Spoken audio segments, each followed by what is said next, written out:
Ohio versus San Diego State. This was a game that I fully expected to go one way, and it went the complete opposite. Ohio was a team that came in after a 10-4 season, and they had an offense that was loaded with playmakers. They had depth, they had talent, they had everything that you needed to go against a defense that was replacing a ton in the front seven. Now, their secondary, San Diego State secondary, was talented, but I always thought that this was going to take some time for them to figure things out. I always thought it was going to take some time for them to get that chemistry and play at a high level. Now, some of that has to do with an injury, but San Diego State played lights out for the most part against this Ohio team. Even in the first half, when their offense wasn't really getting things done, this was a team that played really well defensively. And we'll start with the Ohio side of things, but you had good momentum early. They were moving the ball down the field. I mean, the first half, up until the last drive of the first half, Ohio was outgaining San Diego State 204 to 85. So this was a team that was moving the ball. They just weren't getting enough points. And before that last drive, it was 6-3. So they were getting the ball down the field. It was just they couldn't put too many points on the board. They couldn't get touchdowns. They're settling for field goals. And in that game, turned out that that's what you had to do, but you wanted more. Now, obviously, the biggest point of conversation is Curtis Rourke's injury. And what does that mean for him going forward? Now, it sounds like he could have gone back into the game.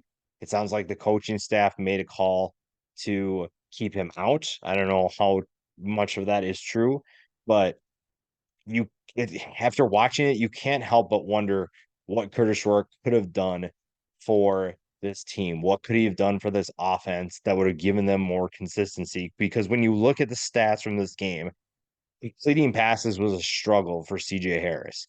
And Curtis Rourke started the game 8 for 10. So you'd think that he would provide at least some stability. And when you watched Rourke early, he was playing very confident. He was playing with good accuracy. He was putting the ball right on his playmakers' chests, right in their hands. He was throwing the ball and distributing it very well. But then obviously he gets hurt, kind of a weird injury, and then he doesn't play the rest of the game. So you have to wonder, what could he have done? Could he have made a difference? Would this game have gone Ohio's way? You just never know. But obviously, injury impacted the game in a major way. But I don't think anybody expected it to be this drastic of a loss. Last year, we saw CJ Harris take over for Curtis Rourke at times, and there wasn't a huge drop off. And in fact, there were games where CJ Harris played really well, and you thought that the depth was really going to help them out because you look at the skill position talent. You saw the running backs have depth, the wide receivers have depth, and you thought that, well, maybe this is just fine. You have the next guy steps up. Harris should be able to play at a high level, and this should be a game that they still win because they're more they're more confident. They have better chemistry, but obviously that didn't go that way. And it really, it looked like they lost the wind in their sails when Rourke went down. It was one of those things where one guy shouldn't make a huge impact, but it clearly had a great effect on this team. They weren't able to settle down. They weren't able to move the ball efficiently. And honestly, that last drive for San Diego State in the first half gave them a ton of momentum, and Ohio just really couldn't recover from there. And that's saying something considering it was 10-6 at halftime. It was not a big difference. There was not a huge deficit that they had to overcome. San Diego State just swarmed this Ohio defense, and San Diego State proved that even though they lost a ton of talent on the defensive side of the ball, they are still an absolute disaster for the disaster. They provide disasters. They are super disruptive for any team they're going to face. They pretty much brought out a brand new front seven, front six, and they made Ohio's life miserable.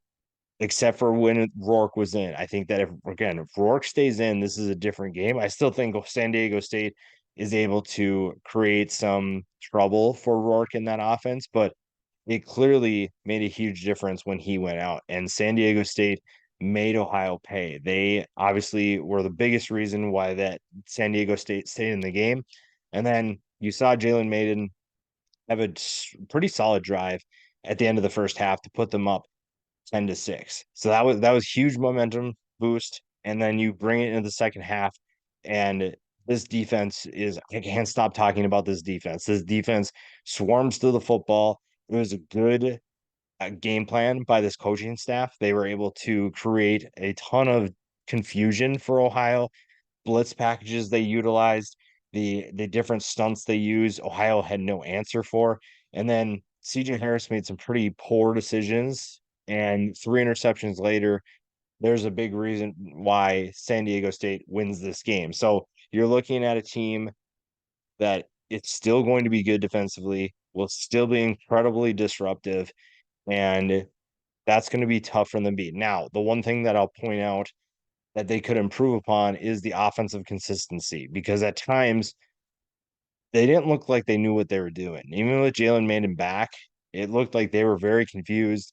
They couldn't move the ball very efficiently. And even in the second half, they still didn't have a ton of drives where they were moving the ball effectively. They were moving the ball without too many issues. And so that's something that honestly I'd want to keep an eye on, because that will dictate a lot of how successful they'll be in 2023. And one of the key players that stood out, Mark Redmond, had a big game, 2 touchdowns that really put them in a good position to win the game. And again, this defense is really going to save San Diego State from a lot of headaches. The offense just has to do its part.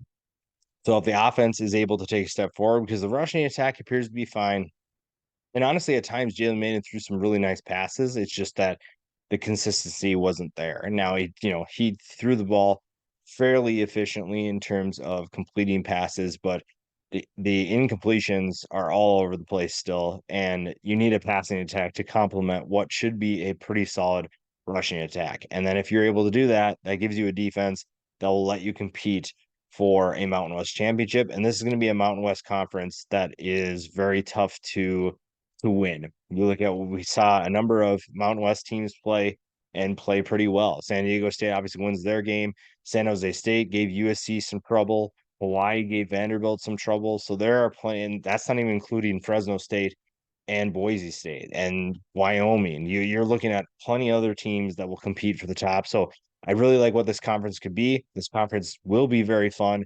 It's just a matter of who's going to be that team or teams that are at the top.